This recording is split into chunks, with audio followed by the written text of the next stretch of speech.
สวัสดีเจ้าแม่อันนี้ชนแซ่บแบบเมียงๆมาแหมแล้วเจ้ามาแย่หยังมาแย่หยังวันนี้ไปอีสานมาหลายมื้อหลายวันพอมาถึงบ้านก็เว้าวอนเมนูของเหนือเลยเจ้า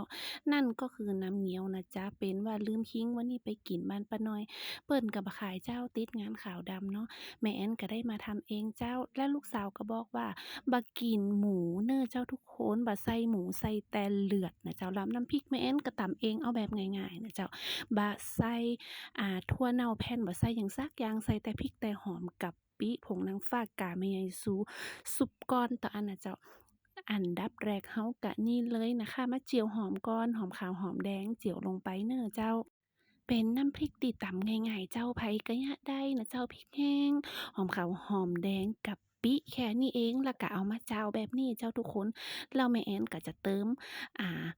รสดีเนาะไข่จะปรุงจะใดก็แล้วแต่เน้อเจ้าทุกคนลูกสาวคนล่านี่กินห่างน้อยบ่ได้กินที่นะกินห่างหมายความว่ากินพ่องบ่กินพ่องอีเนี่ยเจ้าถ้ากินที่นี่แสดงว่ากินทุกอย่างเนาะวันนี้ขอแบบเผ็ดๆเด้อเจ้าแม่แบบเผ็ดๆแล้วบ่ใส่หมูสับแล้วบ่ใส่กระดูกหมูใส่แต่ก้อนเลือดจัดไปลูกจ๋านี่ก็คือน้ำพริกที่แม่แอนตำเน้อเจ้าทุกคนใส่แค่นี้เลยแค่ที่แม่แอนบอกเลยลองไปย้าไปทำกันพอเด้อเจ้าน้ำเงี้ยวสุดเร่งรีบนั่นเองเจ้า และส่วนลูกสาวคนเก่านั่นน่ะยามิเลียนั่นน่ะยามิเลียนั่นซ้ำบ่กินเลือดไก่นะเจ้าจะกินแต่หมูสับและ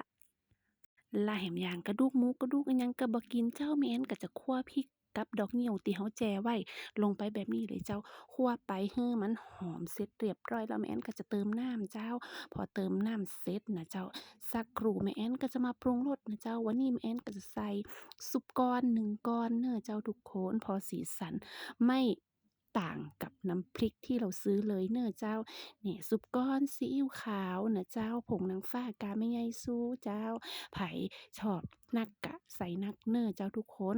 น้ำพริกนี่คือมันจะหอมหอมตรงไหนหอมตรงที่เฮาคั่วพริกแล้วก็จ้าวหอมเจ้าพอน้ำเดือดได้ที่แม่นก็จะใส่เลือดไก่ลงไปเลยเจ้าฮือมันเดือดแหมสักกำหนึ่งเด้อเจ้าฮือมันเดือดไปแหมสัก1รอบนะเจ้าอันนี้ก็ตั้งไปเลยเจ้าพอเด้อเจ้าว่าเข้มข้นแค่ไหนบ่ใส่หมูเจ้าย่ำบ่ใส่หมูใส่แต่ดอกเหงี้ยวเจ้าใส่แต่ดอกเหงี้ยวเลือดไก่แล้วก็มะเขือส้มเจ้า ทีนี้เขาก็ตั้งมันไปเลยเน้อน่ากินขนาดเลยเจ้าหอมหอมหอมติแม่นคั่วอ่าคั่วน้ำพริกแล้วก็เจ้าหอมเจ้าพอมันเดือดได้ตีแหมสักกำก็ใส่มะเขือส้มลงไปเลยเจ้าคือมันเดือดแหมรอบหนึ่งก็เป็นอันว่าสุกเน้อเจ้าทุกคนอันนี้เขาก็รอกันไปก่อนเน้อเจ้าไปเนี่ยอะหยังอย่างอื่นก่อนนะเจ้าเพราะว่าอะหยังโอ๊ยไปอีสานกินแต่ตำส้มปี๊กมาก็ยังกินตำส้มแหมอยู่เน้อเจ้า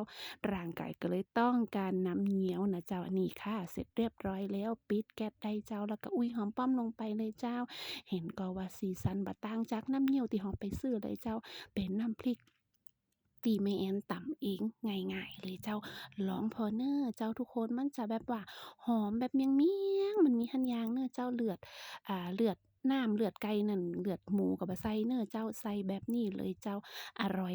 มากๆเลยมาเด้อมาเด้อสุกแล้วเรียบร้อย